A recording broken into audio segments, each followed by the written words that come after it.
Good evening, all, and welcome to the Tactical Devils. I'm your host, Jarvis, and with me tonight I have Stu Woolley as my co-host.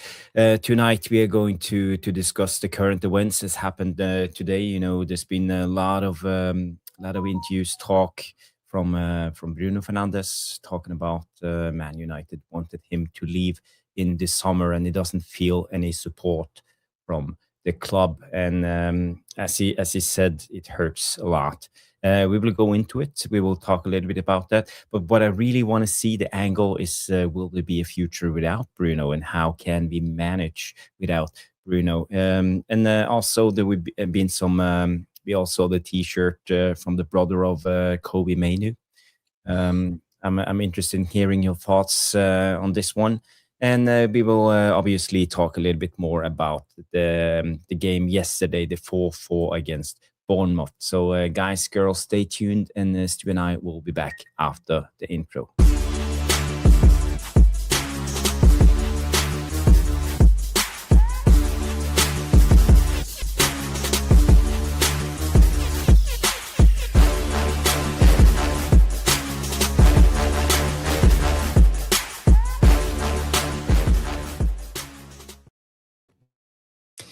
Hey, boom, boom, boom, boom, boom, and the Tactical Devils are back. It's Tuesday night, and Jarvis and Stu is back on the screen. I hope everybody is okay. And Stu, Wally, my good friend, how are you doing?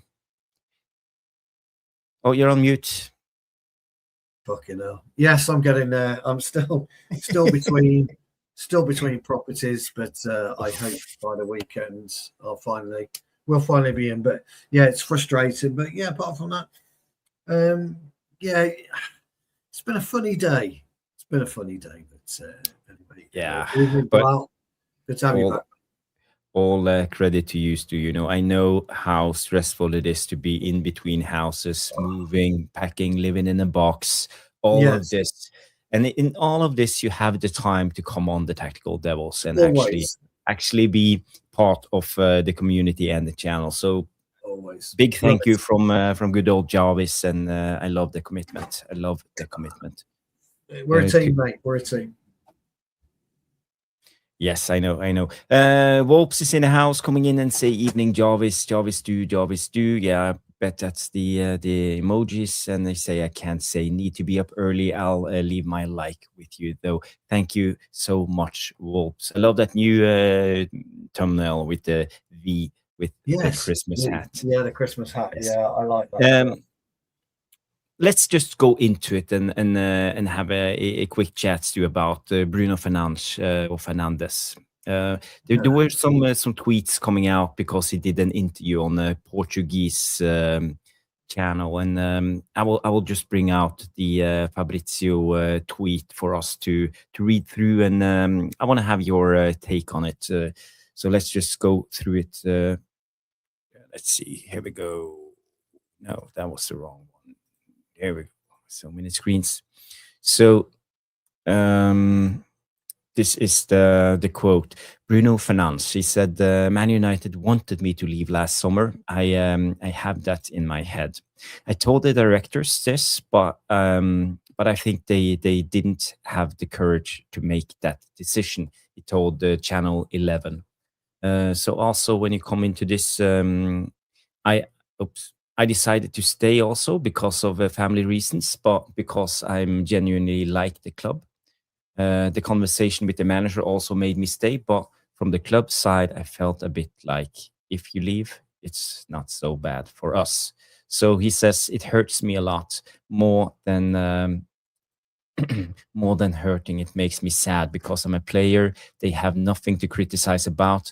I'm always available. I will always play, good or bad. I'll give it all. And then you see things around you. Players who don't value the club as much as I do and don't defend the club as much. It makes you sad. So it's strong words from the captain coming out, and it's a bit of a shocker coming out in a way like this, especially after a game now 4-4.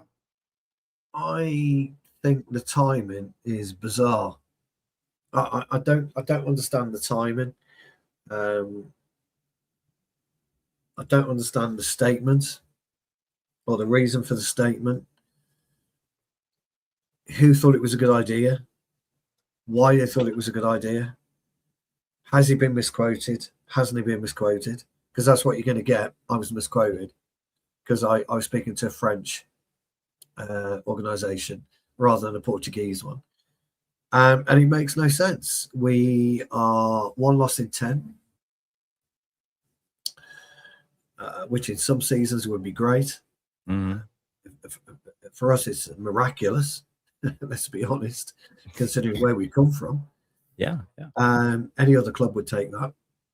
So I'm not really sure what the purpose and what the motivation of this chat is.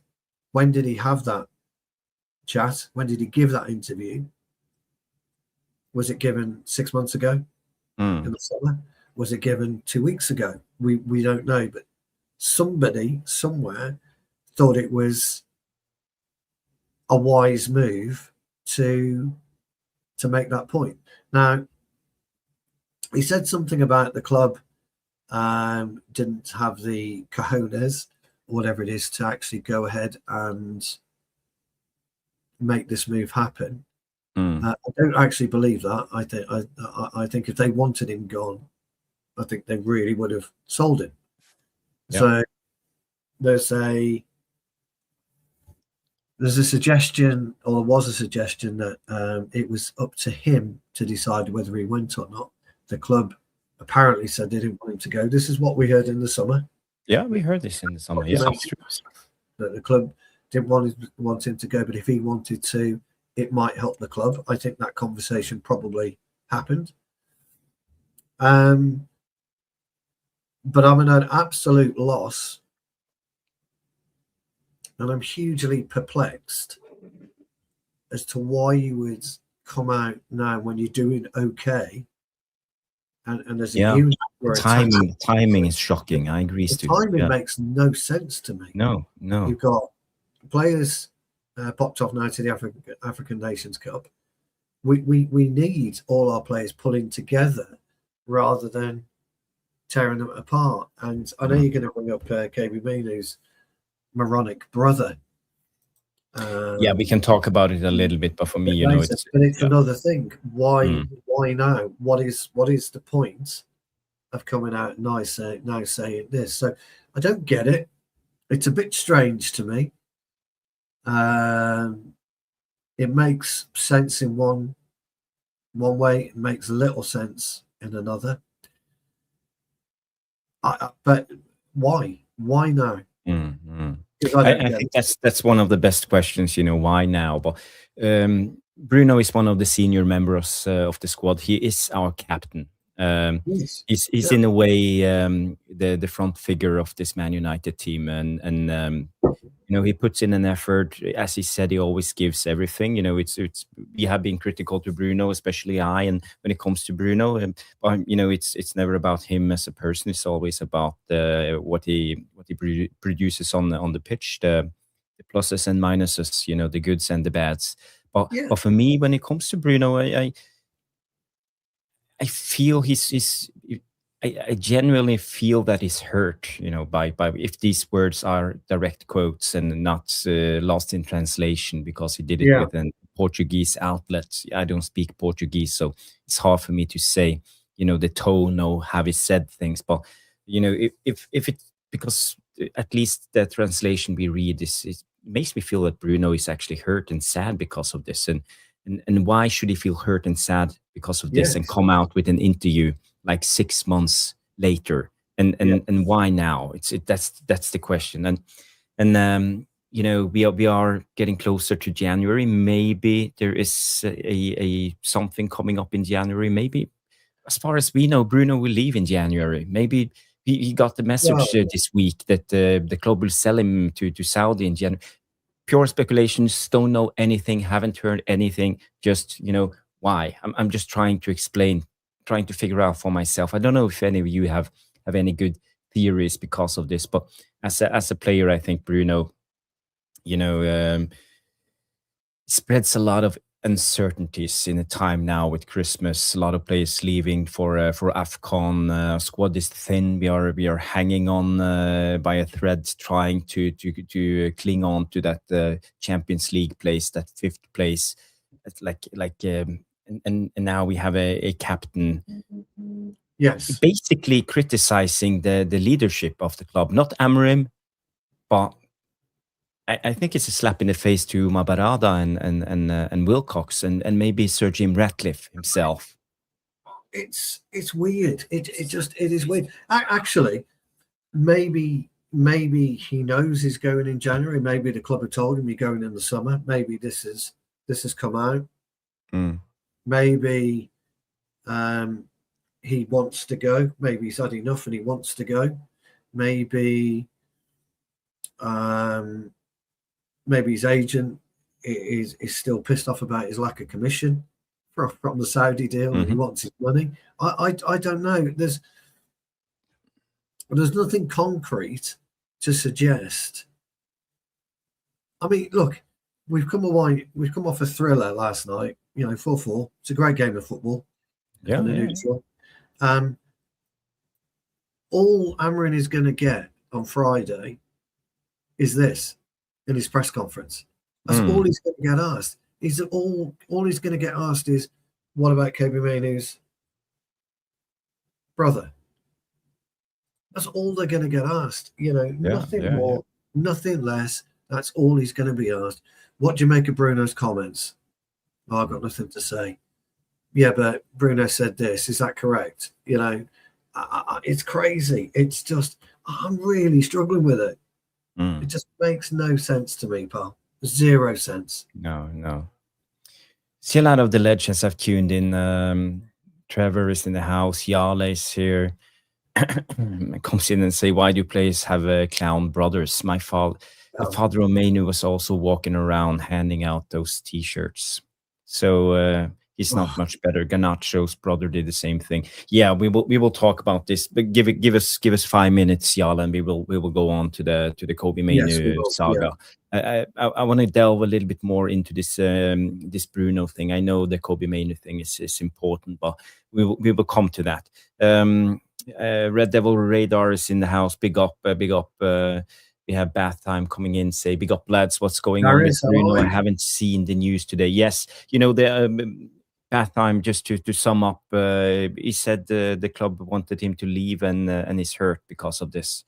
He's not happy, and there also came out a lot of noise, I would say, from the usual suspects. Fabrizio Romano gave this one out today. Also, Bruno Fernandes is, one day I have to play in Saudi Arabia. I'll play in Saudi Arabia. My lifestyle will change. My children's life will be sunny after 6 years in Manchester with cold and rain. I'll be playing in the growing league with the recognized players. So he's not saying no to Saudi. And for me, this is actually a proposal for the Saudi clubs to come in. It's almost like he wants to leave. He's gone in the summer then. Feels like it. Yeah, he's gone in the summer. They're not going to let him go in January. Not with the big players out on AFCON. It's not going to happen. So he's gone in the summer. I just find it weird. I don't get it. I just don't get it. Yeah, and also this report came out, but the MUFC insists Bruno Fernandes is very much part of the long-term plan.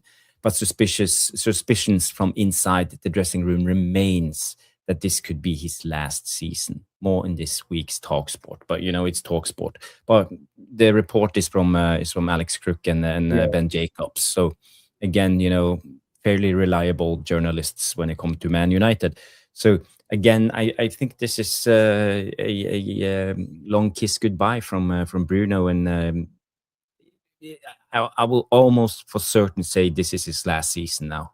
Oh, I think he will 100%, be gone in the summer. That's it. He's done. You've got nowhere to go. Where'd you go? You've got nowhere to go with that. I'm hugely disappointed in it. I'm if we're sitting down in 17th place, go ahead. Go ahead. I just look. I know people will look at it and say, "Fucking hell, it's the table." The table isn't true, but actually the table is true when we're genuinely in sixth position. we genuinely are. If we'd won last night, and I think Boxing Straight Talk mentioned, if we'd picked up these points, what we should have picked up, we'd be top 2. Yeah, that's where, but we're not. So we are where we are. So this is what I don't understand. We've had our best season. We're having our best season for a long time, and then all of a sudden he's put the cat amongst the pigeons. It makes fuck all sense. I don't get it. You're not alone, Stu. You're not alone. But let's switch focus, because there's nothing we can do about this Bruno saga. Right. Everything came out. To be honest, I think I need more time to let it sink in and try to understand the situation. There will be more about this saga for sure, 100% sure. But when it comes to one thing, when it comes to Bruno, is the team is very dependent on Bruno. He's our main player. He takes the penalties, he takes the corner kicks, he takes the free kicks. He's first in everything. He's our captain, and it takes a lot of space. And he's in everybody's face all the time, waving his arms, telling the goalkeeper what to do, telling the centre backs what to do, telling the strikers what to do, telling the referee what to do, telling the opposition what to do. Everything has to be, almost feels like he's a control freak in a way. But for me, I think the question is now, if Bruno leaves, what then? Will there be a vacuum for the lack of leadership, or is this the moment when we really start a rebuild? Because I have always had a thought that building a team around Bruno isn't driving the evolution. It's not a long-term progress. It traps us into a short-term framework with where we are prioritizing immediate fixes. And now, we need a DM to fix Bruno's positional lack of positional sense, his lack of defensive skills, and over a structure that can actually. Are we going into a new, what's it called? A new chapter of the Man United evolution? So the way I would read it, the way I would read it is Bruno can still get some decent money. So sometimes you've got to take that money. So maybe we've said to him, we're going to take the money for you in the summer. That's what we're going to do. We need to buy for here, and here. And we need your money to be able to do that. Now, that's a straight business transaction. Will make perfect sense. And Bruno will probably take that on the chin and say, you know what, fair enough. I can help the club. Great. I'll go and earn a shitload of money in Saudi Arabia. And, he's earning shitloads of money now, isn't he? So it really makes a difference to him. And maybe we're looking at that, because if we are going to rebuild, selling Bruno is a nice chunk of change. It's a nice 60 million quid. It's not 100 million, which it was in the summer, but it's probably still a nice chunk at 60 mil. In terms of... Yeah, and you can also add in wages around 18 million pounds a season, a year. So it's probably worth, over 100 million to us in terms of straight capital. And we can do a lot with that if we get the right players. If we go for Wharton or we go for Anderson, then we're going to swallow that. But that's we're able to swallow that because it's new money we weren't gambling on or thinking about. So for me, I always thought it was best for him to go this summer. So it's last summer, sorry. So it's probably best. I think we all did. Yeah. And if we utilize it and we move in the right direction with it, then it's a win-win for everybody. So, but again, I don't understand the narrative that he's trying to push. And was he interviewed 6 months ago, or was he interviewed 2 days ago? Oh, we missed a super chat. Oh, we did. Oh, we did. Sorry, Bilal. He needs the music. He needs the music. Let's play the music for a good friend, Bilal.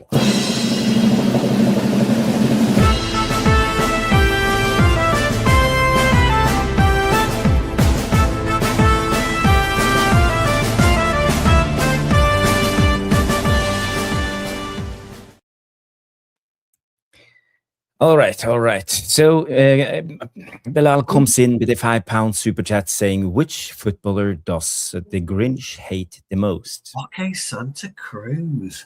Roque Santa Claus, sorry. No, I was thinking about Roque Santa Cruz. Wow, that's interesting. That's a name I haven't heard in a long while. Didn't he play for? He played for Bayern. Played at Blackburn, I I think think. City signed Was it him. City? I think City signed him. Was it Blackburn as well? Oh, maybe some fringe Hmm. club in the Premier League. Maybe it was Blackburn. Some kind of player. Rocky I do Santa like that. Claus. Yeah, Yeah. Rocky Santa Claus. I do like that. Interesting. And but you also got to remember Santa Claus Augenthaler, the Bayern Munich legend. Yes, Yeah. yes, yes. That's a really good question. We'd have to think about that one, Bilal, so that we could come up with the correct name or correct term. Who the hell? Okay, Santa Claus. I do like that one. Mm. I do like. We want someone with jingle in it or tree. You have Rocky Santa Claus Lundequam, the old saint, the Norwegian saints Okay. centre back, Okay. Klaus Lundequam. Klaus Lundegram. Yes, Yeah, Klaus. Yes, Klaus, Klaus. Santa Claus Yeah, Lund. I'll have to have a think about that one. But I like, want suggestions from the chat. Maybe you can help us out. Which footballer does the Grinch hate the most? So thank you for that super chat, Bilal. Thank you so much. Let's get back to the. I have nothing more to add when it comes to Bruno, but no, I don't think I feel when it comes to the rebuild, I think we will be moved on. I think it will help us in the rebuild because I think it will expose us where we actually need to sign players. Yes, because I think I agree. Bruno is actually papering over a lot of cracks.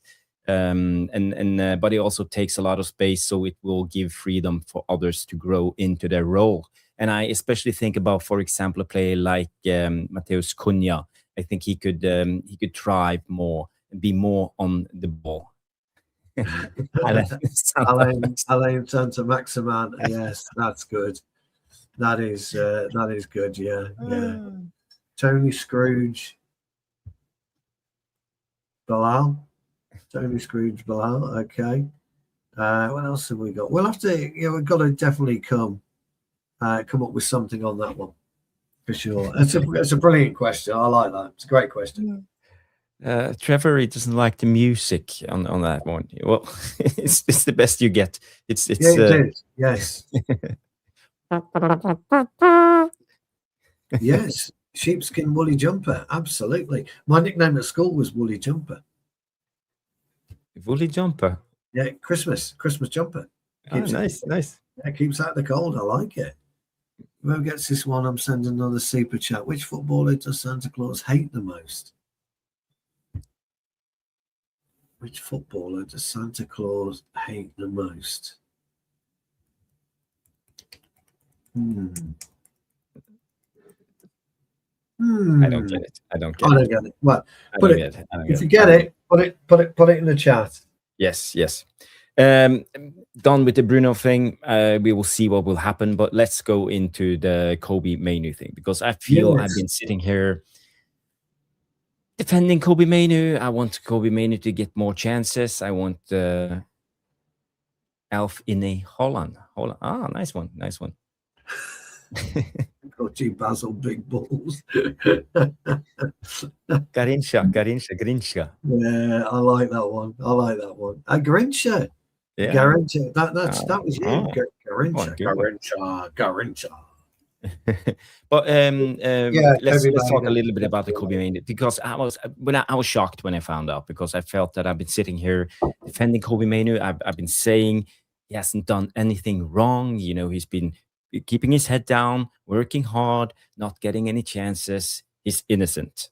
But now this comes out, and it feels like it's been an internal struggle between Amorim and Kobe Mainoo, and he's not doing the right things. You know, he's pissing and moaning in public and dragging the club down. He's dragging himself down, his family down, and he's making a big case out of it. Act more professional, for God's sake. Take um, take take go to practice, do your best every day, and you will get your chance. You just have to be patient and wait, unless this club will sell you in the next transfer window. But now, it seems like he's trying to make a big case out of this. It's just, but we don't know. Maybe it's innocent. We don't know. I don't know if his brother Well, did it, his dad did it without him knowing. It seems far fetched, but could I'll, happen. I'll say this much: they're not very original, are they? The Mainoo family. Last year it was free Sancho, and now it's free Mainoo. Give me a break. It is like dealing with children. It's like you walk past and you say, "Free KB Mainoo, get up, just grow up." I mean, grow up. The t-shirts, right? Or even they're like, I think they bought a job lot for about £1.50, and like got a paintbrush and painted free KB. It was just, if you're going to do it properly. Get a nice t-shirt made up and start giving them out, but they won't do that because it costs too much money. It's just, look at it. What a fucking bell end. Look at the fucking state of that. Ah, I mean, seriously, look at the state. I mean, if I'd been there and he's standing in front of me, I'd have called him out on it. You're a fucking idiot. If KB Mainoo thinks that anybody thinks that's the way to get on people's side or to make people stand up and take notice, you're as dumb as the pair of shoes you put on your feet in the morning. They're just a tool for keeping your feet dry, safe. I don't get it. I mean, look at him. He's there standing around. He's probably got. It's provoking, yes, but that's the main thing. That's the thought behind it. You want to provoke, you want to provoke a reaction. Yeah, but if you put that picture back up, though, Jarvis, right? If you put that picture back up, that client's probably got a gold Rolex on his left wrist and a gold fucking band on his right wrist. He's probably got 80 grand's worth of job. I mean, I don't know what the cost of Rolex is, but he's probably got 80 grand just on his, and he expects that hardworking people who are going and watching his brother, by the way, amongst others, when he's lying around with, maybe 80 grand on his. I don't know what he's got. So you can't have everything in this world. Do you want the money? Yes or no? Or do you want to play football? Yes or no? Yeah, but right now he get neither. Well, he gets to play football and doesn't get the money. But my sympathy's just gone for him. Me as an individual, my sympathy's gone. I think you're a fucking idiot if you do that. Get a life and grow up. Yeah, but Stu, I see the from a different perspective. I see a lot of people saying the same as Jadin coming in 81, saying, "How the heck are we blaming Kobe for what his brother did? What has Kobe done or said or done to be unprofessional? For the sake of his career, he needs to leave this dead club." And we don't know. It's just speculations. But are we seriously thinking that Kobe Mainoo had no idea his twat of a brother, who's his agent, by the way, was going to do that, or his dad? Do you not speak to your brother? Don't you speak to your dad? Yeah. But there is something that's called innocent until proven guilty, and in a way. But if you weren't playing, if you were dropped for the world famous charity match at the weekend, if you were dropped, you were on the bench, and you would know if Philip had got a T-shirt on to free my daddy. You'd know it. The thing is, the issue is that the modern day football is completely different to the way it is when I was growing up. You didn't see any of this crap in the 70s, the 80s, and 90s. Yeah. Yes, I'm an old man, and that's it. That's just the way it goes. So I've got very little tolerance for modern day moronicness. That is the biggest issue I've got. I've got no tolerance whatsoever for it. I don't like it. To me, it's cheap. It doesn't say a lot about the family. Then I'm not specifically going on a Kobe, but it doesn't say enough about the family to me. We had it with Rashford. His brother started kicking off, didn't he? Pogba's brother started kicking off. Pogba Matthias Pogba, or what's his name? Yeah, his twin brother. Finally woke up and sacked his brother. I don't know. But we see this over and over again. It's player power, and it comes from the entourage of the players. It does. Players that feel, they are like the evil jester sitting behind the king, whispering in his ear and telling him evil things to do. And as a player, you should be very careful, picking who you pick your fights with, especially in public. And you should never pick fights with your club or your manager. You will always lose when it comes to this. I think you'll lose. Yeah.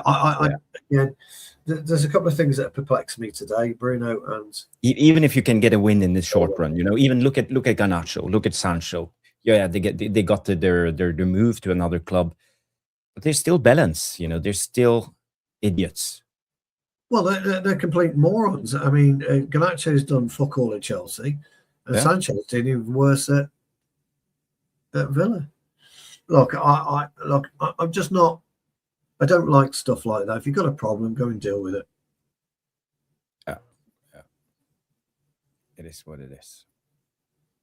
Yeah. The Primet is in the house. Big up Primet. It's been a while. I love that Newton Heat emoji saying, "Nah, I'm not dragging Mainoo through the mud at this. I think he deserves more playing time. He didn't wear the dumb shirt."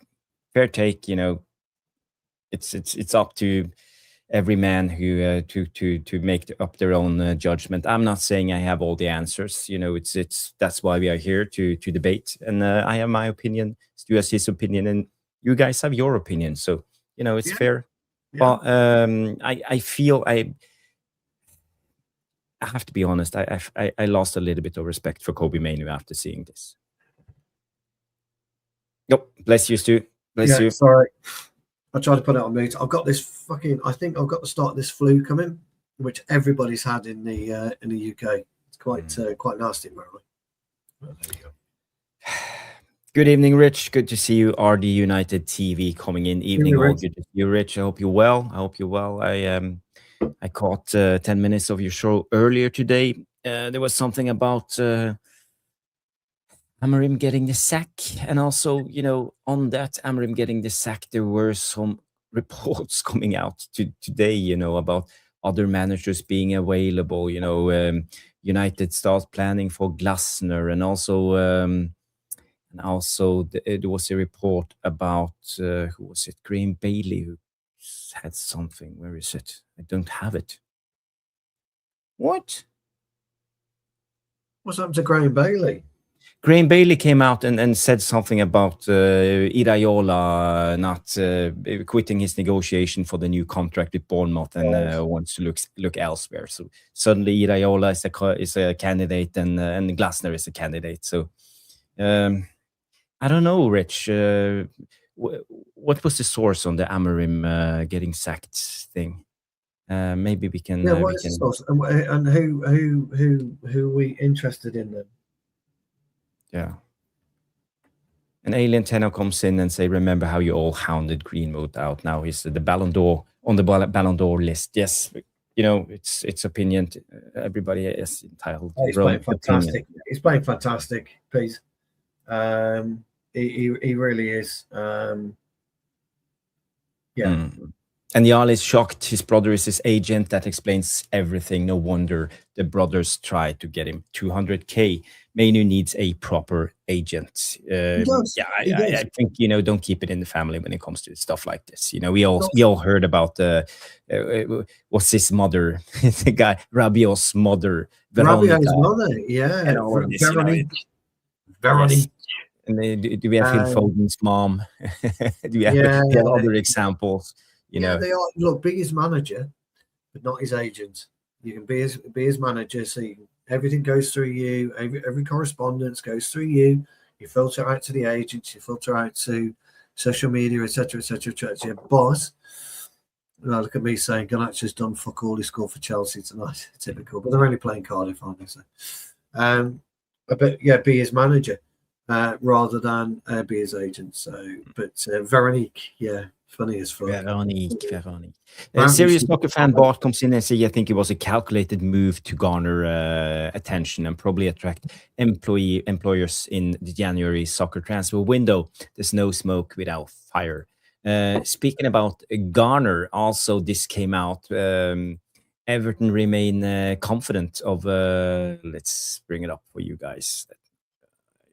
Confident that a new James Garner contract, there's a gap in wage talk, should be sorted soon. So he won't be a free agent in the summer. There has been some rumors about James Garner coming back to Man United, but if he signs a new contract, I think that's out of the picture. And for me, I think it's quite sad because I like James Garner. I think it could be a great player to have in that 4-man midfield squad. Yeah, his stock's really risen, hasn't it? Yeah. James Garner. He probably, I can't imagine that he's too far apart with Everton. He's playing regular. He's been playing at fullback, hasn't he? On occasions, playing at fullback and midfield. He's versatile, but he's mainly a midfielder. I think he's a central midfielder who can play defensive or attacking. And I think he has actually played football, and that's the thing. He's still young, but he has experience, and he's done well. He played in the Premier League now for seasons, so I would say he's a seasonal pro, a Premier League proven player, and he's done quite well. You never read about Garner, no, not the big words, but we all saw him when we played against Everton. He's good on the ball. He's composed. He knows his football. And, I like players like that. And I think we need more of them in our club. Professional players who keep their head down and work hard, and he was never entitled to anything when he came to Man United. He was one of the biggest talents at the academy at his time. And when he came through, we sent him to loan to Nottingham Forest. He played them up from the Championship up to the Premier League, lost his place. And then we sold him for 15 million to Everton. But he chose wisely. He left the club in a vital place in his career, and he developed into the player he should be. So I think that was a wise move. We should never have sold him. But then again, if he hadn't sold him, he would probably be playing level 4 or Scotland or whatever, because he would never got the chance in Man United. No, but he made the move for his career, didn't he? Yeah. McTominay's done exactly the same. People have gone on and have good careers, other ways, in other clubs, and that's fine. Not everyone succeeds at Manchester United. Not everyone should succeed at Manchester United. What the club's about. We've got a deep and rich history in youth, but that will come to an end sooner rather than later. Whether it's under Amorim or somebody else, it will come to an end. That will, because the way the nature of football is changing. If you haven't made it at 16, 17 and 18 now, then it's a problem for you. Back when I was growing up, and people, that's bullshit. I don't agree with stuff like that. No, but it's true though. Now, back when me and Pete were growing up, if you were 17 or 18, it was unheard of being anywhere near the first team. There was the odd exception, but it was unheard of. Now at 17, 18 and 19, you've got to make a career decision. You didn't have to back then. Now you do. I don't agree with it, Jarvis. I think it's wrong. But, I mean, you're not going to stay at Manchester United for 12 years and just, you can't even play in the reserves anymore. So you're going to, No. My point being, you're going to grow out of the age category that allows you to stay at clubs. You're not an under 23 at 25, are you? Well, maybe you are. I don't know, but I don't think you definitely aren't at 30.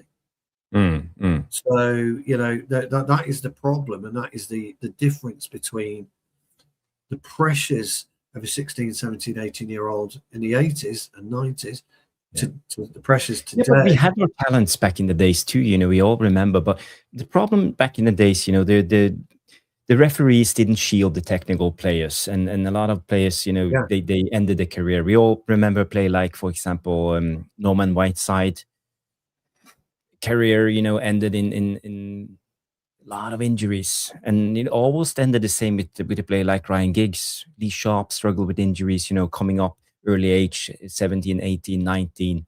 And in the late 80s, if you go back and watch a compilation of Maradona tackles, for example, you Oh can yeah, see he brilliant. almost got his legs. And the butcher of Sevilla, or who was it in when he played for Barcelona in the early 80s, Oh, almost Nadal. ended Maradona's career. Yeah, you know but yeah, and you've got all of this, and the real thing about it, is back then the pitches would cause injury, the balls themselves would cause injury, the footwear would cause injury, as well as the tackle, which will cause injury. Nowadays, it's really just the tackle that's going to cause injury. It's not going to be footwear. It was footwear in the 2000s. The boots were very soft on top, so people were breaking their toes. Yeah. All the time. The whole modernism of the game doesn't allow time now for a 17, 18, 19, 20-year-old player. And a lot of people were talking about Heaven last night. He's too inexperienced. He's 20 years old. His career span is 20 to 30. Age has nothing to do with it. It's I about agree. game I time. agree. It's about Experience mentality. is all about game time, and Yeah. what type of player you are. So again, but going back to the when I started playing football, there was still talk about, oh, you can't tackle from behind. That's a yellow. So Well, no, but I it mean, was a crikey. different time. The No, referee didn't protect the players. There was no, I mean, I've been tackled from behind a million times, and you just get on with it, don't you? It's just life. You just have to get on with it. But today, tomorrow, the day after tomorrow, the future of the game, it's going to get even worse. It's going to get even worse. It's going to get even wimpier. You won't be able to head the ball. I mean, there was talk due to Alzheimer's that they were limiting how many times a player could head the ball during a match. All this is going on, and there's all these conversations are going on. So, look, Kobe Mainoo's issue is you can wear as many t-shirts as you like, but if you come on like you did for 40 or 30 minutes, 35 minutes, and don't perform like you didn't, well, what have you got to fucking shout about anyway? Maybe you should focus on playing good On the football game. rather than making Yeah. T-shirts. That's what I would do. Kobe's brother, Kobe's dad, Kobe's sister, Kobe's mom, whoever. I would do that. Talking of which, by the way, there's something going around on social media, isn't it, about Saeed being verbally abused last night. Okay. Did you see it? No. Yeah, verbally abused. Okay. Now, Okay. I'm pretty sure if you're on with Nuruddin later, I'm pretty sure I heard Nuruddin in the background. Okay. Was it any like racial slurs or any? No, I don't think it was racial slurs, but it glad. was. He was being abused outside of Old Trafford. Oh, It's not good. Not good. No, not good. Well, it's not what social media is about. Social media is not about anything other than an opinion, and we've all got opinions, and everyone's entitled to it. So, and it's not always right. It's just the way it is. No, my opinion. How would the world be if people can't express an opinion? It will be a dictatorship. We're living in a tyranny. That's not how we want it. Tyranny. We're not like that. No, never. Especially on the Tactical Devils. This is a channel where we believe in freedom of speech, and everybody can have their opinion. You're all allowed. And the madness is coming in. Come on, you Reds is still buzzing after yesterday's 4-4 game. Let's go into the game, Stu. Enough about this rumors and the negativity. Let's talk about the game. I want to bring up the tactical board, and we can talk a little bit about what happened in yesterday's game. So Stu, if you pay attention, I will tell you how I saw the game. To live message somebody for work. Sorry. Okay. No worries. But how I saw the game yesterday, and when you look at the positions of the players, it was almost like something like this. and we played with three and Dallo a little bit behind, inverted. Besides Casemiro, we had Bruno and Cunha quite close to each other, a little bit deeper, and Mount, Ahmad, and Mbumo higher on top. But in a way, I felt when I saw the game, it felt like we played something like this, with two, like a 4-2-4 position. And Mount was interchanging between this and dropping down into the midfield, so he became a 4-3-3. So Yes. sometimes he played a 4-2-4, and sometimes he played a 4-3-3, and it was all about Mason Mount's movement. So it was hard for me to get a grip fully on we played a 4-4-2, or we played a 4-3-3, or a 3-2-4-1, or whatever, but I felt this was what was going on. But eventually it was mostly because they played with a 4-3-3 themselves in the press play. They started out like this, and when we played out of back, when you try to press against a 4-3-3, you press with three players. So let's say if the ball goes here, this guy goes down, this guy go here, this guy go up, this guy move here. So you have three up front, and if the ball goes on the other side, let's say we are let the ball goes out here, this guy goes down, this guy go over, this guy go here, and this guy go here. So you have three. So we had three of the four high up the pitch all the time, and the second player into the midfield. But the problem were for Bournemouth a lot of the time is when you have three in midfield and these three can't go into the midfield four. We always see this. We talk about connecting into the midfield. When these three guys are lazy and don't track back quick enough, you will get overloaded in the midfield, because we had a lot of players. And when the play shifted over to the other side, when there were openings, let's say like here, we exploited it by shifting play from one side to the other. We did it time after time. If you look at it from another sense, I know, for example, Stu, you love the 5-3-2 formation. So let's just set up the 5-3-2 formation, and then you do it in the opposite way. You use the extra center fullback to connect with the midfield.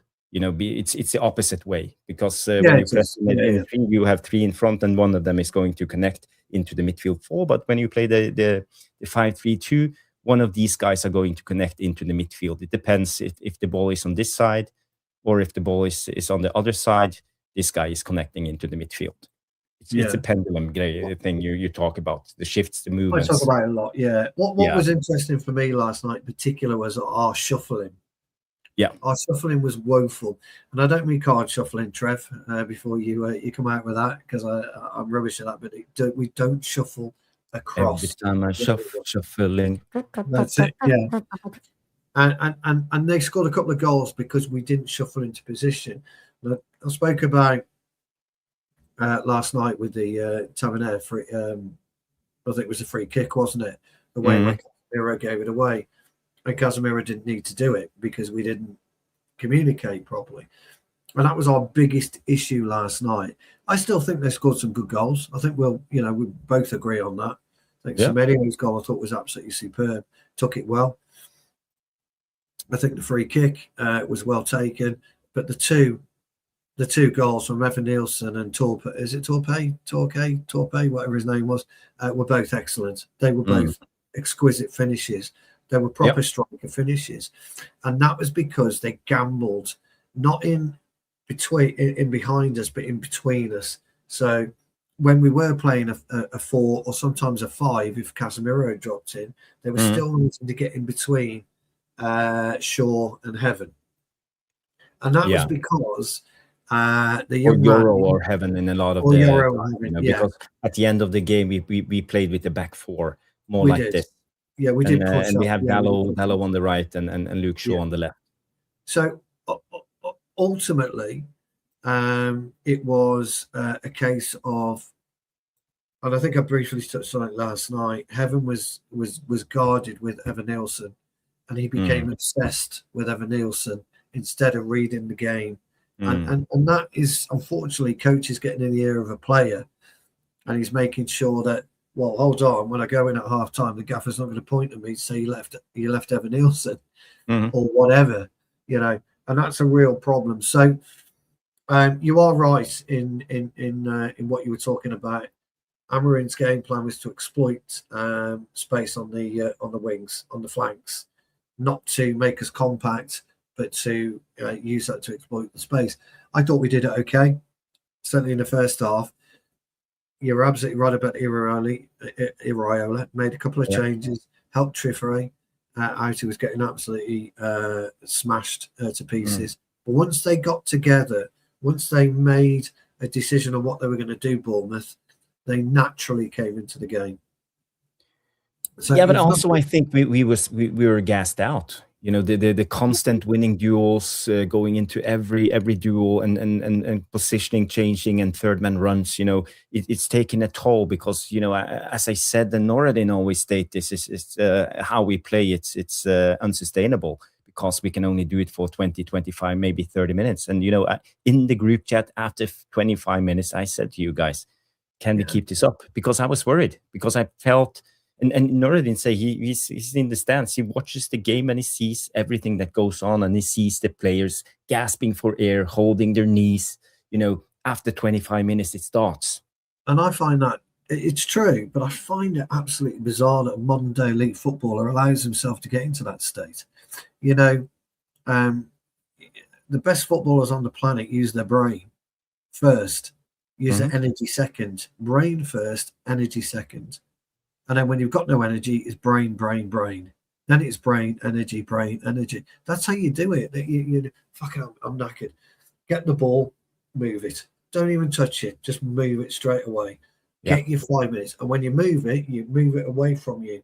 So you get your breath, you get your air, you fill your lungs, you're ready to go again. Football's about, if you are tired, staying within the game parameters and staying out the game parameters. And what I mean by that is, get it, move away, stay out the parameter until you're ready, till you're recovered.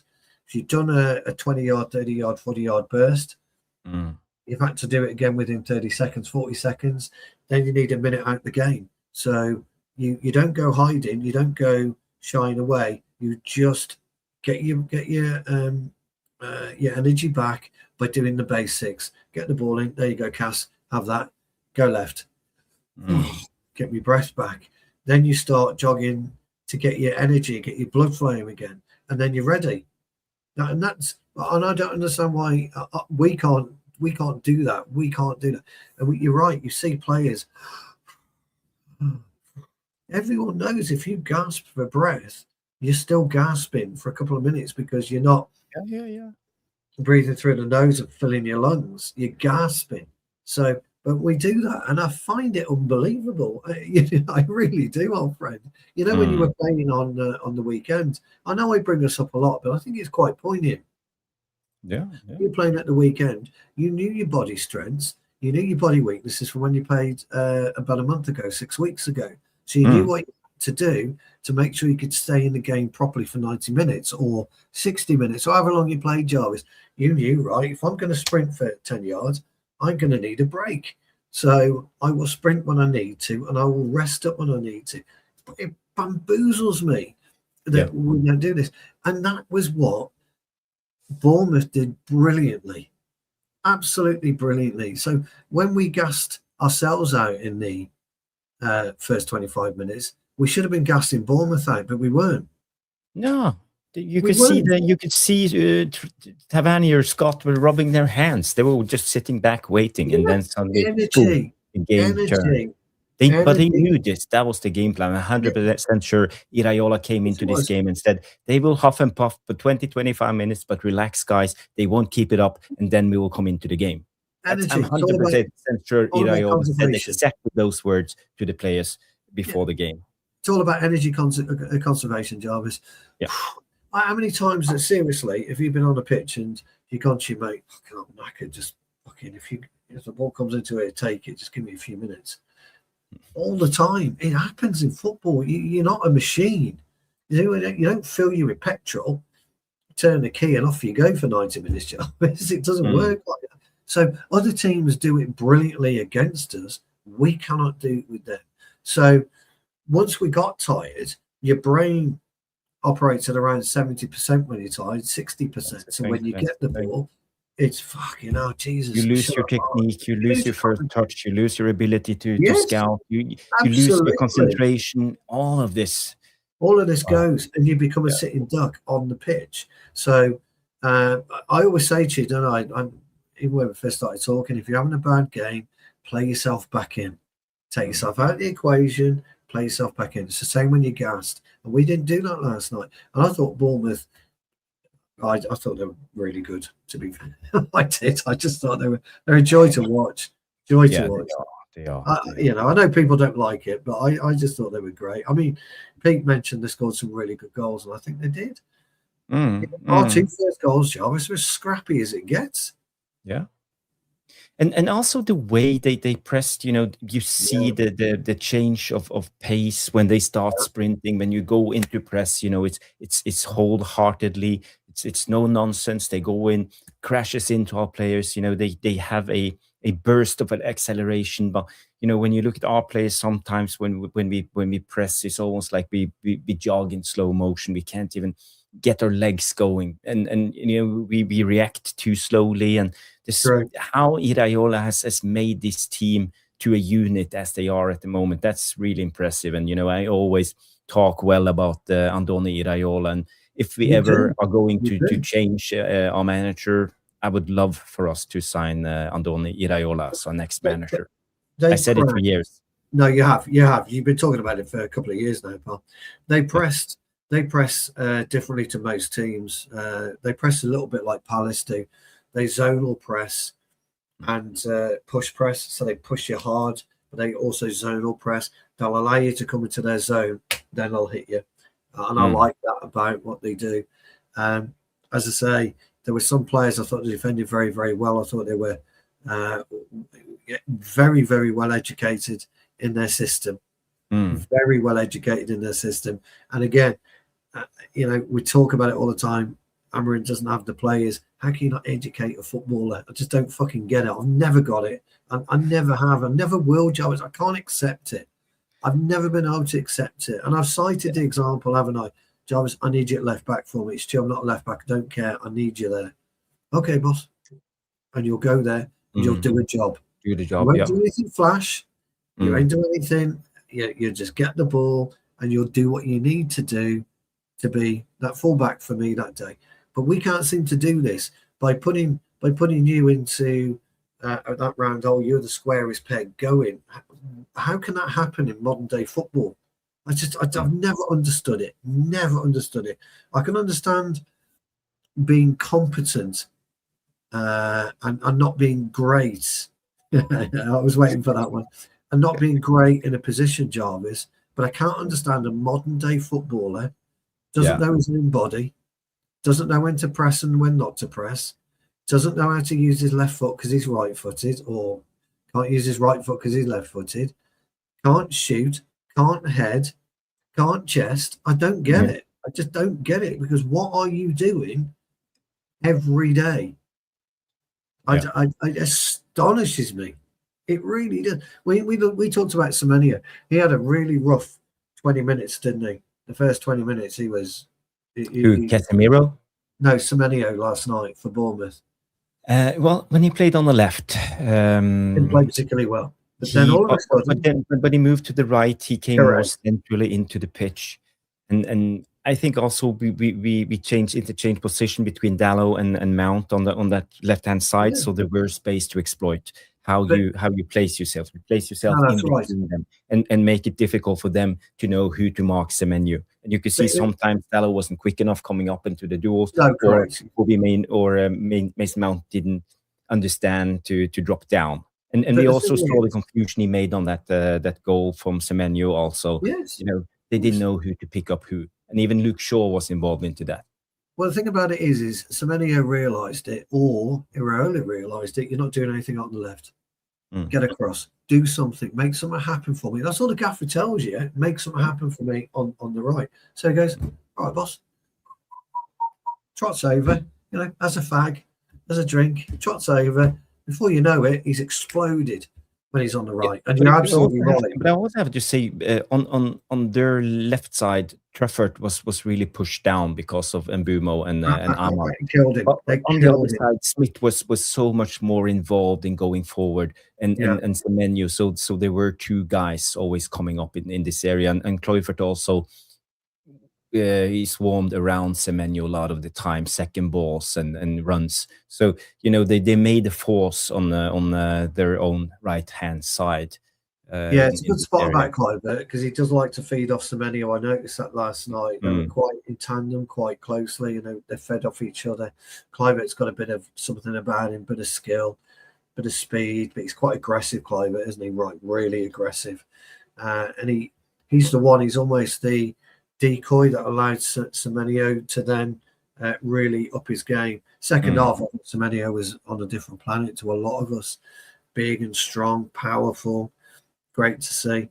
But it's the little tweaks that you notice during the game that you see Iraola do. And it's like I said to you last night. I don't even think it's tweaks. I think you make a plan and you're aware that the plan has holes. That's how you analyze yourself. You got to be self-aware, and you make a plan B and maybe a plan C. There are different ways to roam. There's always different ways to solve things. And I think this is where sometimes I've been critical to Amorim. I think he's too stubborn. He's like Pep Guardiola in the beginning, always going with plan A. And it's a strength, but it's also a weakness. No, I agree. I agree. But I love the way that Bournemouth played, and I love the way that he played. But I will give Amorim a little bit of kudos. He made changes, not the best changes. Didn't agree with the substitutions again, etc., etc. But he tried something. In-game management sucks all the time, when it comes to subs. Though, didn't he? Yeah, he tried something. He tried to effect a victory, and it didn't work. But we wanted him to do that. We've been crying out for him to do that, pal. Yeah, Luan. Thank you, Luan. Thank you. Coming in and say, please remember to help the channel grow by liking the stream. It takes nothing. Yeah, that's the truth. It takes nothing. So, please. And the madness said we should have put the game into bed in first half. Stu and Jarvis. Totally. I think we had produced 2.6 or 2.8 in XG in the first 25 minutes, and they had produced nothing. Silt. 0.00, I believe. Something like that. I know that when you look at Mount's strike, I think it was in the first 2 minutes, 3 minutes, something like that. Mason Mount had his shot, strike. Would have been a great goal. And Boomer missed a couple, as we know. Ahmad missed a couple. And the goals that we got were scrappy. But 17 attempts within that first half said a lot about what Amorim was trying to do, but yet we were susceptible, as you quite rightly pointed out, when we were slightly out of position, just a little, 10 yards, 5 yards out of position, they knew how to make us pay.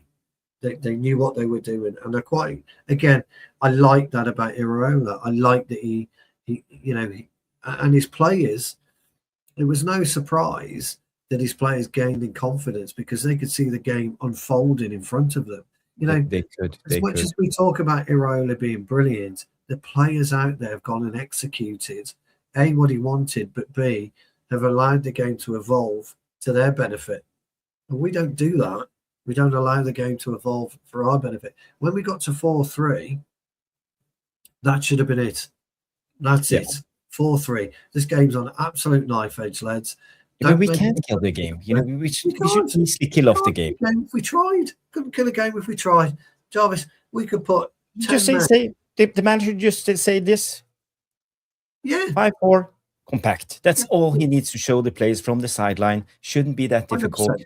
Go into a 5-4 compact defensive shape. Start playing it long. Up to Cunha. Let Cunha keep the ball. Try to run across to the corner flag and stall time. That's all we need to do. 100%. And the thing about it is, though, what makes me giggle about us more than anything is we could put 10 men on the goal line behind Lamens and we'd still draw the fucking game. Yeah.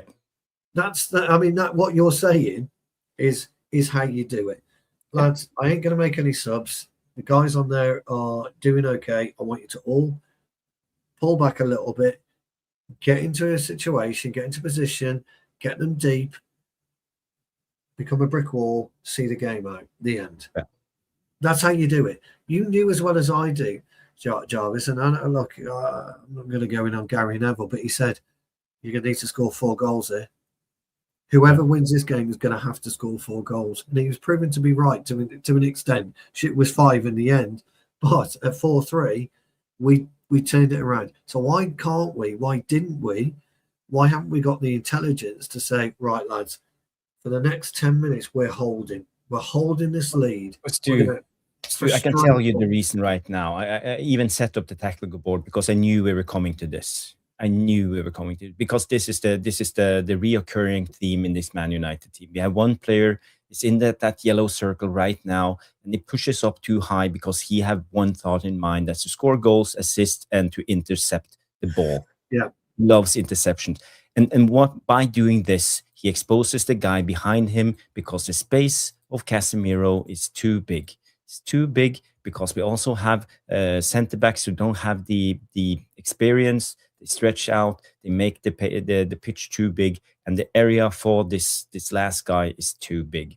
And as soon as, let's say, there's a 50-50 duel, we saw it many times. For example, let's say the ball is here with Tavernier and Bruno is trying to intercept. He loses that 50-50. Tavernier, even though his team is slowest at this moment, he's not looking for the pass.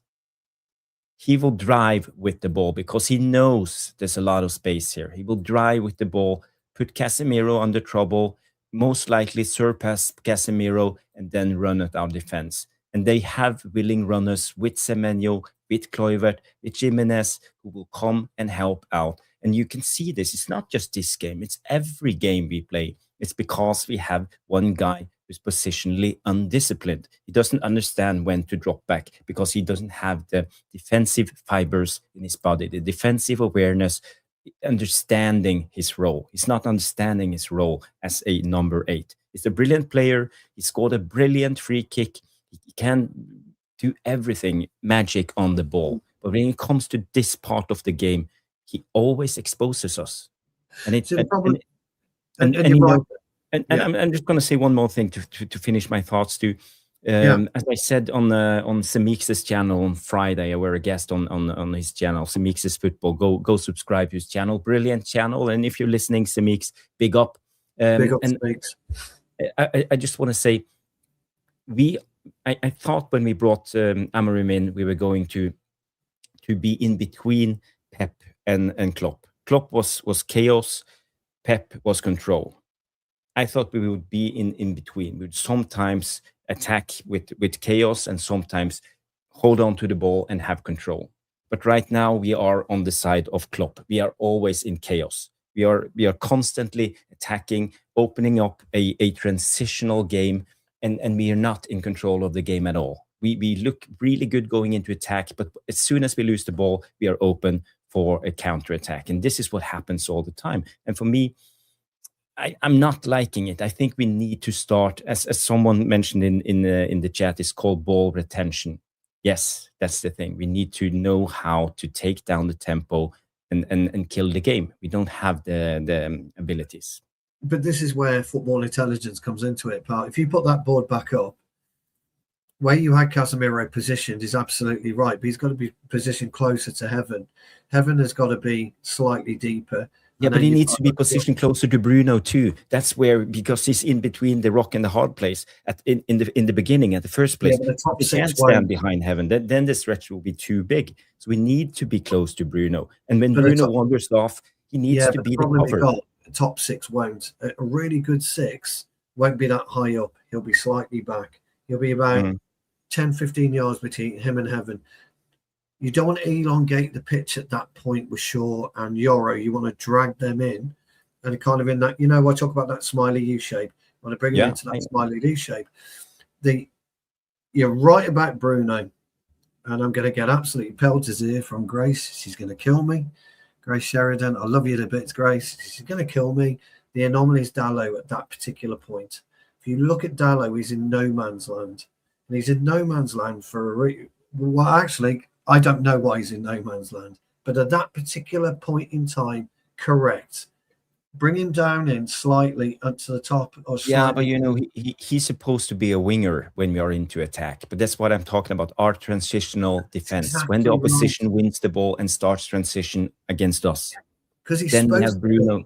Bruno is be. not connected to Casemiro. He's not in the No, right place, and he doesn't have the recovery pace to catch up either no. because he's not a quick player. Bruno is an intelligent player in attacking, but So he don't have the legs to track back quick enough. yeah. So when we talk about transition, and what I'm talking about here is, you're right. Dalot is supposed to be the winger, but brains will tell you, or should tell you, hold on, I'm a defender. Mason Mount isn't. I need to be where Mason Mount is. He needs to be where I am. Then when that transition starts, I'm quicker than Mason Mount. I can get back into the centre area. Doesn't need to be there. Sorry, he doesn't need. Sorry, I'm pointing on I'm pointing on the tactics board. He doesn't need to be where Shaw is. He needs to be in where Casemiro is. So he needs to adapt into that too, into that second in the middle. And it won't negate everything that happened during the game, but it would shore it up. But we don't do that. And this, to me, is all about intelligent play. I talk about it all the time, and you are right. Bruno's intelligence, his mindset is, I want to score. He doesn't have a defensive fiber in his body, and I think this is where the problem lies. It's blatant, obvious that we need a mobile, defensive-minded midfielder with great recovery pace. And as I said many of times, this one guy we should just go and buy, and that's Sander Berge. We should go in January to Fulham, smash 40 million pounds on the table, and say, "Give us Sander Berge now," and he will secure us Champions League. He would be that guy. Yeah, and people that know Sander Berge, I see a lot of people compare Sander Berge to Ugarte, and they compare him to McTominay. But they don't know. I've been following this guy since he was 16. He came into the Norwegian Premier League, one of the biggest talents. I followed him when he played in Belgium, in Ghent. I followed him when he played at Sheffield United. I followed him and at Burnley. He was injury prone, but every time on the pitch, he was brilliant. And when you look at him at the Norwegian national team, he plays with Haaland, he plays with Sørloth, he plays with Odegaard. He has offensive players in front of him, but he dictates the games. He's the guy who dictates the tempo, take it down and speed it up when needed. And I think it would be perfect in this Amorim system. That's my thoughts. He would, but my thoughts would go back even further. And I'd have had Polina at Fulham 2 years ago before Berge went in. Same type of profile. Yeah, exactly the same profile. So for me, I'm not going to pop at Dalot here, but he's the weak link, because you're absolutely right about Bruno. Once he vacates that space, nobody migrates into it apart from the opposition. The opposition. If you were playing Jarvis, you'd go, "What's Bruno doing? What's Bruno doing?" You'd be looking at Bruno. Where's he going? Fucking great. I'm in here. And you work around accordingly. So why can't Dalot look around and say, "Where's Bruno? Oh shit, sorry, I need to come in." You would do it as an attack and offensive player, because that's what they do. But why aren't we doing it as a defensive unit coming through? Why isn't Luke Shaw going, "You get back here," or Ahmad? Because you demonstrated, by the way, you're not just talking about Dalot. The same applies to Ahmad. Okay. So aren't we showing at Ahmad? Get your ass back here. You've left me exposed. Bruno, because that's what you say on the football pitch, isn't it? You've left me exposed. Get your ass back here. Great. Go and do your free kicks. Seriously, go and do your free kicks. Brilliant. Go and do your Hollywood passes. Brilliant. Yeah. Score your penalties. Brilliant. But I need you here. For me, that is. So I agree with you. Anyway, basically, I feel sometimes we are repeating ourselves, but luckily for us, we have new viewers, so it's news for them when it comes to our stance on the DM. And I think this team has been screaming out for a proper DM for a long, long time. Casemiro is not a proper DM. He's a destroyer in a way. He has a little bit of flair, brilliance, and he can score goals. He can contribute. What is called breaking into the box. No, crashing into the box. Yeah, he Yeah. goes into the box. Yeah. Let me tell you something. I'd have two players out of Fulham. I'd have Anderson, the centre half. He's fucking excellent, and I'd have Burge. Yeah, I that would be. I'd slap 70 million quid. Or we can even go a further step and go for finale, and Yeah. Well, fucking hell, Jesus Christ. so that would be like 150 million spot. Yeah, but I would 100% get Anderson, and I would get Bergen if you could go to Fulham and say, but Fulham are doing really well at the minute, and it's not going to happen. It just isn't going to happen, is it? We're not going to get Bergen. But a common denominator with our four midfielders: Bruno, Casemiro, even Mainoo, and I would say maybe Ugarte is probably the quickest player, the player with the most pace out of the four. Yeah, we have zero pace. Yeah. But we have zero pace, and when we are going to have a high line, stand high up on the pitch, we have to rely on having recovery pace. You need to be quick enough. The Kante thing. Kante, he could run all day, but he was quick too. He could run up his man and win the ball. Yeah, that's the thing. You need just to be there and press them away from the goal. Come on the one side and just run with them out to the corner flag. That's all you need. You don't even need to tackle. That's just it. No. We can't even catch up with the ball carrier. You could see Semenyo yesterday. What's his name? The other guy, Tavernier. As soon as they start carrying the ball, running with the ball, we can't catch up. Even Mason Mount is not quick enough. You can see on Semenyo's goal. I've always said if you give somebody 5 yards, you're going to chase them for 5 yards, unless you're Usain Bolt and you're going to catch them up. There's always going to be that. Right. Big up. Hope you feel well, brother. Don't feel bad. Yeah. Well, I hope you feel better listening to two old nerds talk football. Hopefully that'll cheer you up. You're never going to close that 5 yard gap. I've said it before, and it happens. It really does. So interesting. A lot of banter in the chat today. Oh, it's getting loads. Loads being exposed. He always loves breaking the box. Do you? Well, it's true. It's true. Hey guys, keep it serious now. We are talking about football. Yeah, we are. What's going on? I can't believe Ganache scored fucking twice. Jesus Christ. God, it must have been poor. Yeah, but in January I have one wish, and that is Sander Berge. Would be my Christmas wish. If you get a player, I don't care if it's 28, we will get at least 3 good seasons from him, and they will solve our immediate problems at least for a couple of years. I think he goes on. I think he get 5, 6 good seasons out of Sander Berge. He could. Easy. You never know. Yeah. Decent player, yeah. I like it. Yeah, no, absolutely. But I saw a question. Someone asked. There was a question about Sekou Kune. Yes. I did see it. Just he's from End the Madness. He's that sort of player, the guy who can patrol the DM role. And I'm at the stage right now. I'm willing to try, even though he's inexperienced. I feel we are bleeding goals at the moment because of this, and I think it's a quick fix to get that one player in, and I think that it will solve a lot of our problems. Is he back though from his eye injury fully? Probably not. Didn't he have a broken eye socket? Probably not. Yeah. Danny B saying he was poor for the 21s tonight. So he's back playing. Okay, well, that's good news. That's good news. Good news. Yeah. Well, we've been linked with that Tyler Adam, haven't we? From Bournemouth. Yeah. But I liked Alex Scott. I thought he was.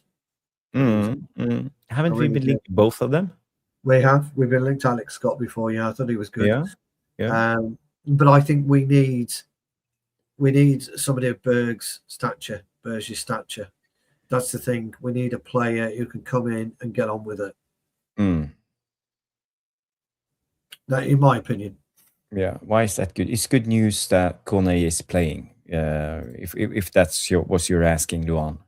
Yeah, it's good news he's playing. Yeah, Yeah, yeah, after his yeah. injury, but You know, apparently, I have to be honest. I don't care if the under 18s wins or lose or the under 21. It doesn't care. It doesn't matter for me. It's about yes, developing players. We can lose every game, but if it means we develop, let's say, 5 good players every year, the academy would have done its business. Winning or losing in academy games, that's pointless for me.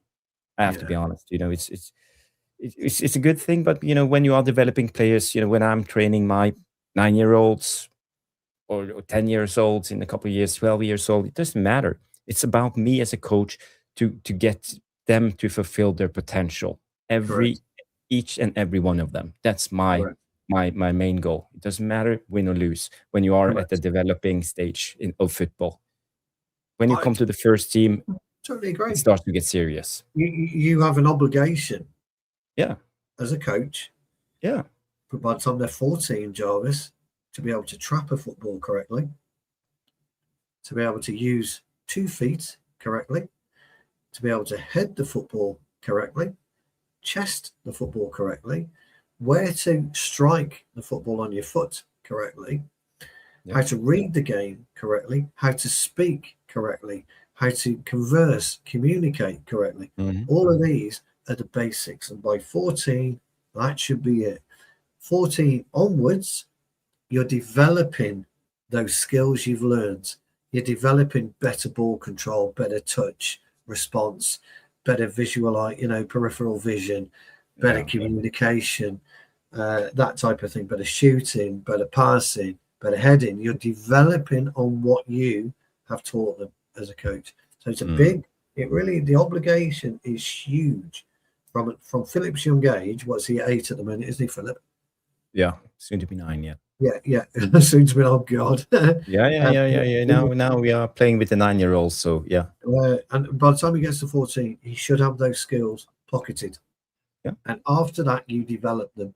So, absolutely. Oh, by the way, did you do the Jarvis chop on the weekend? I meant to ask you. Did you get a chop in? I did Did once. you? Yes, I did. Fantastic. Did you leave I the did. guy floundering?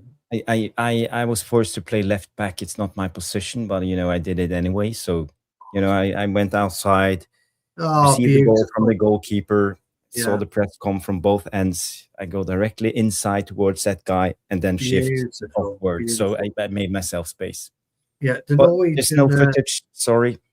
No, the Tromsø press actually it said it gave you a bit more kudos. It said what you did, you received it, you put a lovely little backspin loop, so it just looped over his head. You walked past him, dropped it on your left toe, and then put your first time volley out to the right winger who controlled it, passed it into the striker. He scored a header, but it all came from you, my old mate, with that lovely little backspin drip over the head. Yeah, yeah, yeah. That's what it says in the Tromsø Times. Oh, it did. It did. Nice, Yeah, nice. Tromsø Times. Yeah, we got a friend.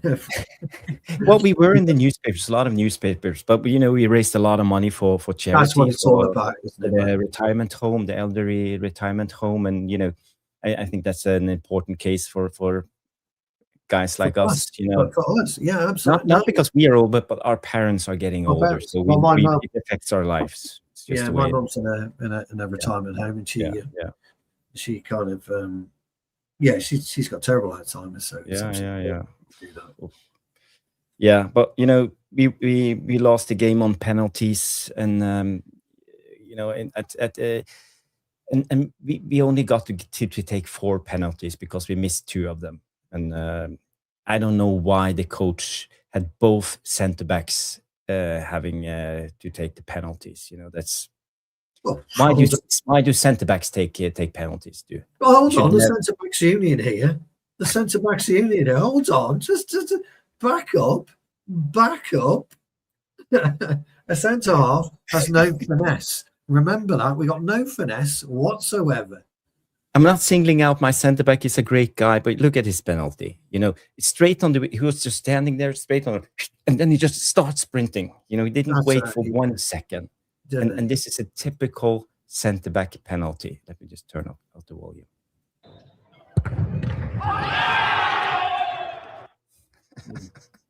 Oh.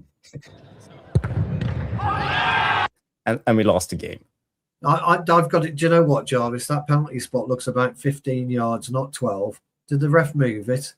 Come on now. No. Centre backs union. Okay. Do you know his problem was he leant forward, didn't he, too much? Well, he was looking at his boots. He was looking at his pegs. He was wearing white pegs. I only wear white pegs for training, as you well know. And he was wearing white pegs in a match. That's why. If he got the old Copa Mundials on, he would have buried that. Proper centre half's big, by the way. How much did you raise? About £2,000 to £3,000. So it was about 200 spectators watching the game. It's not the biggest place, but it was good for us. It was very enjoyable. And when you walked out, did you go? Yes. Yeah. We did a round of quick wave. So this is the other centre back, but he has a little bit more finesse when it comes to technical stuff. Getting ready for that penalty. Oh. What is it with you lot on white boots?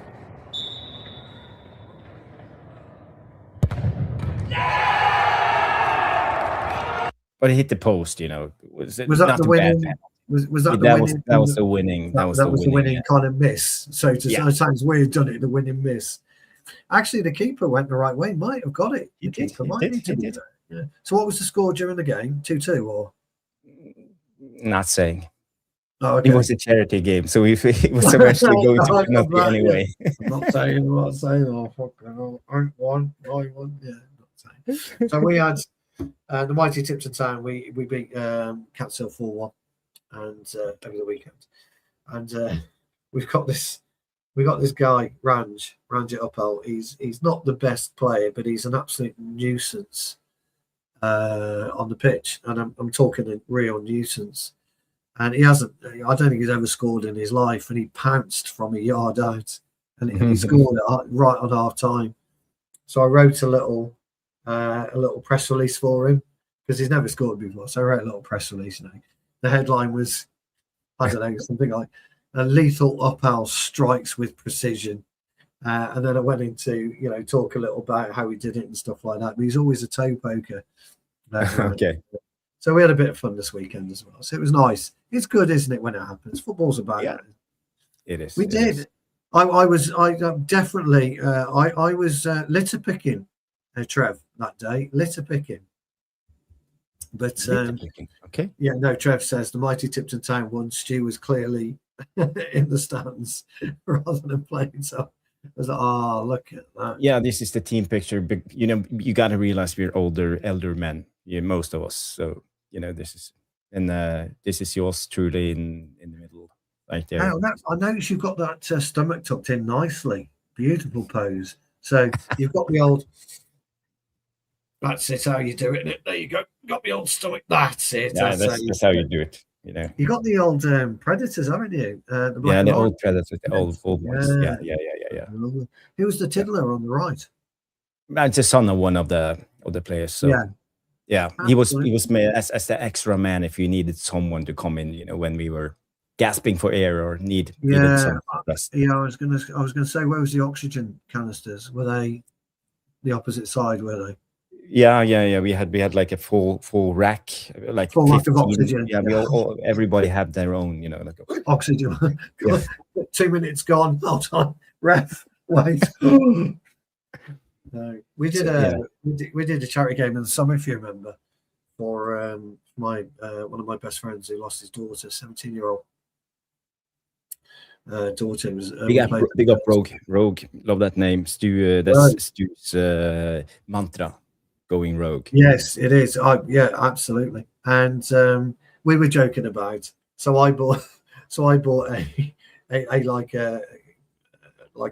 tin of. It just said fake oxygen on it. You know what I mean? Just for the comedy value. There was nothing in it, but just for the comedy value. And we raised. I think we raised about 1,600 for pneumonia in teenagers because there's a rare strain of pneumonia. We're going to try and do a tournament again in the summer because she's only 17 when she passed away. But charity games are so much fun, aren't they? Because the idea is you start laughing immediately and you don't stop laughing, because that's what it's about, It is. And I'm so glad you did it, mate. And I was made up for you.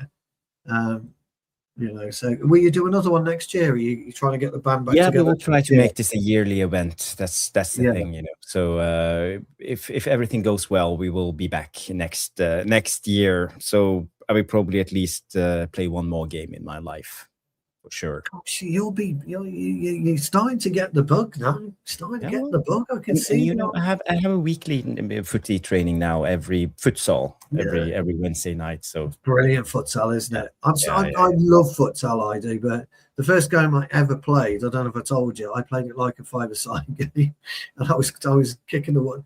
What are you doing? You're not supposed to kick the ones, fucking throw-ins and all that. But I do like futsal. I'm back up tomorrow night as well. Looking forward to it. It's our last game before Christmas. Nice. So nice. I'm looking forward to it. Can't wait, actually. Can't wait. No, neither can I for tomorrow night. But my feet are still hurting after the game. It takes a lot of time, recovery time, when you get older. I'm not in the greatest of shape. Well, look, you don't need to be in shape to perform the chop. No, it's just it's here. That's all it is. Before we end the show, I just want to bring up this news that came out. When Manchester United sources talk about fast-tracking a transfer to sign a target in January rather than the summer, Antonio Semenyo falls into that category. So if anything happens, we know he has a release clause at the end of the beginning of the January transfer window. And he's got a release there clause, is a chance that we can go in and activate that release clause. If any other clubs will tries, we will do the same and try to get Semenyo even in January. So my question to you guys and Stu, would you take Semenyo in January? Would you do it?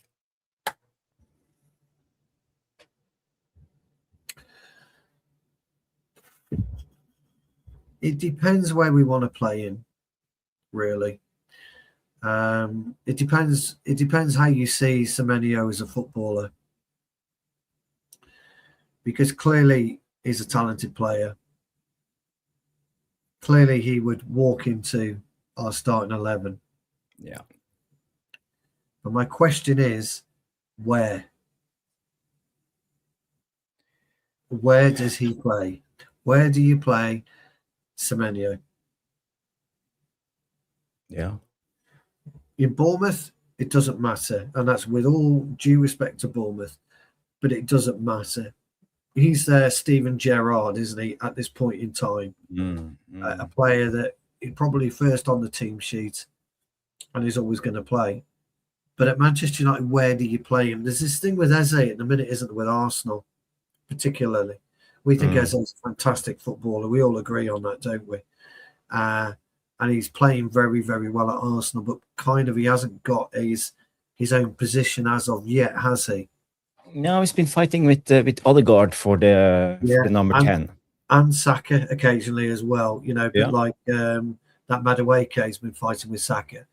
And I fear that Semenyo may fall into that problem of where do you play him.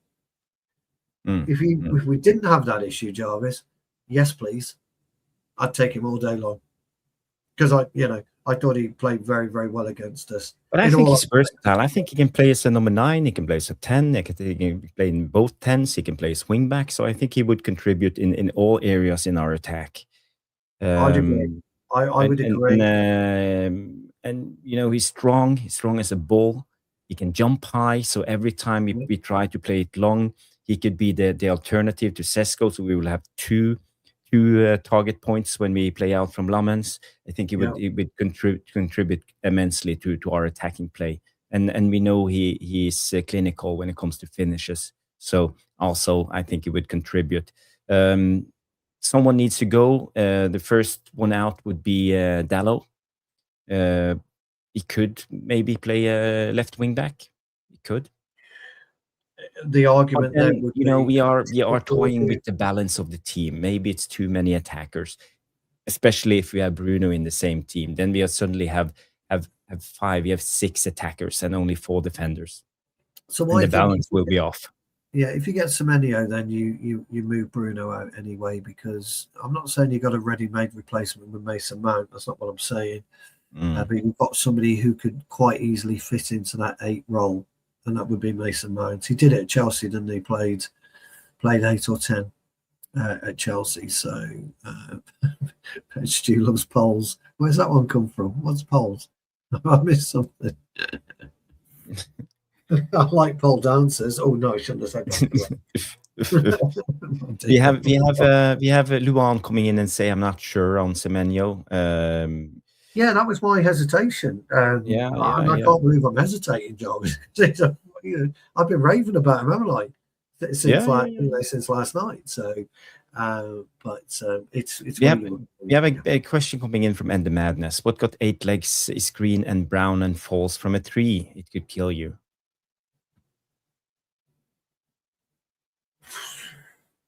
I'm not very good at snooker table. Yeah, well, that could definitely fucking kill you. Yes. A bit of slate on there might hurt. That one might just hurt. Guys, girls, it's been a great show. We are 1 hour 35 minutes into the show, and we are actually going to end for tonight. So we will be back Thursday night. Hopefully, Stu will have his internet sorted out and be in this new place. And everything will be a little bit easier. I should be fingers crossed tomorrow. It's supposed to go live, but I don't know when it's going to turn off here, so I'm going to have to go over at 7 in the morning and stay there all day. The problem is both you and I have a footy tomorrow night, so we do. Maybe we will get injured. Maybe we won't be around on Thursday night, but stick around and look out for the next stream. I was going to say, if we can't do Thursday, we'd probably do Friday, wouldn't we? No, I can't do Friday. Oh, you can't. It's got to be Thursday, guys. I have plans with my friends. Hey, no. It's Friday night. But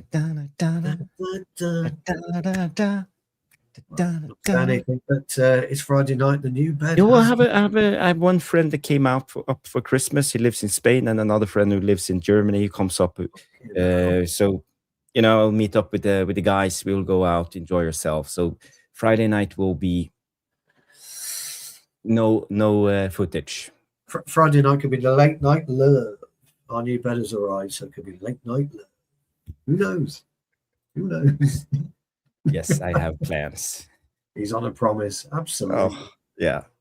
Well, it's always fun. You need to enjoy yourself. We're not getting any younger, so enjoy yourself while you can. That's just my plans.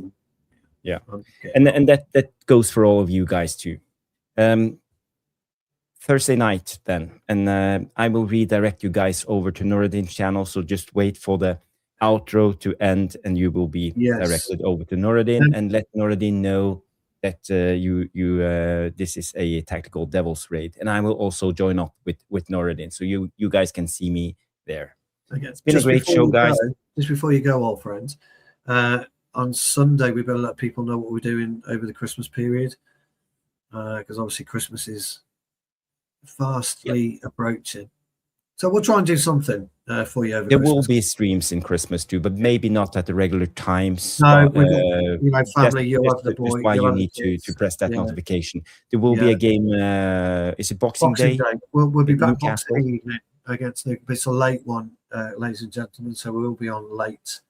We'll do Boxing night. I haven't told.